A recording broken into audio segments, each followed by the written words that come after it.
I was just thinking that regarding anxiety, sometimes you think you've got it overcome. It's like victory is yours. You turned it all over, and now you got peace, and you learned how to walk in that. And all of a sudden, just imagine you had an anxiety about doing a certain thing, and then all of a sudden you don't have that no more, and you got a testimony. I don't have that type of anxiety no more. I can drive in traffic or whatever that anxiety is, and then all of a sudden you're going down the road and it hits you again, and it's like, what happened? You know, uh, well, God's still good. We just have to, it can be a challenge sometimes. It's like, why am I experiencing this anxiety again? I overcame this once, but, our brain remembers a lot of things. I think it has a little bit to do with it. Our brain remembers everything, not a lot of things, everything. And our emotions are intertied with our thought life. And I think the triggers and thoughts produce some of that anxiety at times, and we don't even know why. And then we get into that rut. It's like, and I'm starting the cycle all over again and didn't even really know how I got into that cycle. Uh, and Is there anything that you've noticed that, um, is there something that you maybe were doing that you stopped doing, or was it just all of a sudden you're back there and you felt like you were on the same path you always were, and all of a sudden, why am I there? I think for me, it's just like, no, I don't think there was anything I stopped doing. I think sometimes, to me, whether you report this or not, I don't know, but um, I think the challenge, even sometime one time I was just walking through the city and praying. I just want to take it up another notch with the Lord. And I'm fully at rest. I'm listening to worship music. I'm talking to God. God, I want to get back to the love of God. I want to get back to I love you with all my heart. Not that it's like we're talking about Revelations, we've lost my first love. It's like I'm doing all the right things, but I want to make sure I'm in love with you and loving you. And then right after that, you kind of get hit because you're trying so hard. Yeah. Um,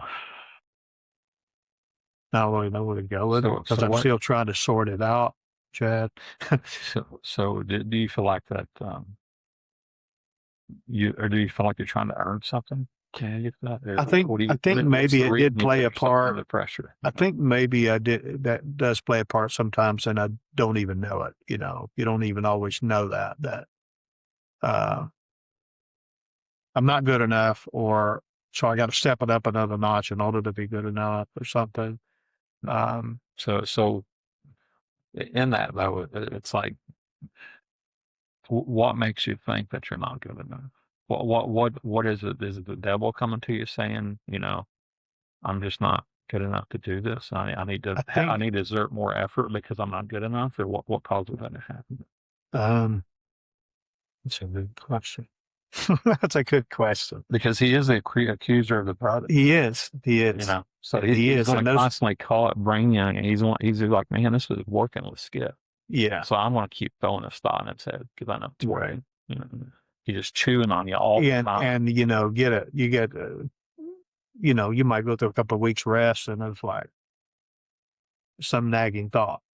The next thing you know, you instead of turning it over to God immediately, that's what we've been talking about in these sessions. It's like then you start embodying it. Yeah. It becomes part of your life, and it's like, and anxiety starts running its cycle as you're uh, dwelling on it. And I call it getting a loop de loop. It's just like getting in that same thought process over and over and over and over again. Uh, Trying to figure things out, trying to investigate things that are out of your control or whatever, just instead of just resting. Right. God, I'm yours. Steps of a righteous man order of God. Yeah. And whatever tomorrow brings, you'll be with me in the middle of it instead of stressing over the future, stressing over the way the world is and the world, But you got to learn to let go of the things that you can't control, and sometimes that's hard. Yeah. Because there's some things in your life you just want to control. I mean, I can name things. I mean, the devil knows. Anyways, what I can't control, it's my family, my girls. Yeah. It's like, are they going to get the right job? Are they going to be able to provide themselves? Or Yeah. is there some kind of temptation that's going to come them way and pull them in the wrong direction? And I don't have control of that, And Yeah. so if I get that, there is my mom and dad, are they going to pass away? Are they going to die? Yeah. Those are the thoughts that gets thrown in my head. It's things I can't control. The what ifs. Yeah. The what ifs that we don't have no power of. And then you try to think on these things and you like you're going to control them or something. Yeah. And that's where the Bible says, no, not to give any thought to your stature because you can't add one cubit to it or Right. your stature by sitting there worried about Right. it, Yeah. And it says sufficient is the evil of today. And there's enough to think about today instead of worrying about tomorrow, what the Bible says. Right. So you get to worrying on things you can't control, and then it just builds up in your mind, and then and you're not fully just trusting in the Lord. That's what happens sometimes. It's like you want to trust in the Lord, but you want Lord, you got to work this out the way I want it worked out, though. Yeah. And then you're not trusting that God's going to work it out the way that He sees best. Right. It is one thing I was listening to this morning. It was John Bevere podcast, but he said that God's thoughts is more on us is more than the grains of sand. So if He's thought on us that much, even before we were even a thing, even created, Right. He's already got a path figured out for us, and Right. that path it's a good way. We're one of His. He's figured that out for us, and our problem is that we have a problem in this flesh, relying on, did you really have the best path picked out for me? Because I don't want this path happening, or I'm not trusting in that path. Yeah. Yeah. So Yeah. Yeah. Yeah. Yeah. I can relate to that. I can relate to that. I think we all can. Right. I can relate to that. Yeah. And I think a Hebrew Yeah. is like, make every effort to enter into that rest, Right. It's like, and sometimes I fall into the trap that you just mentioned, there's a lot of that. And it's like, I got to go back to Philippians 4. I got to go back to James 1 and recognize He's a God that Yeah.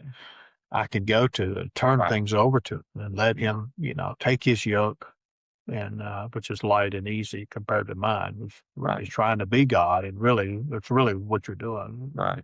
I'm not trying to be God. I'm trying to be, in charge of my little universe. Yeah. And to your point, my little universe, it's like this picture behind us. I could go up and I can get right against it, and I can't really see the picture. I'm only seeing one little spot Right. of the picture, but God's got the whole picture.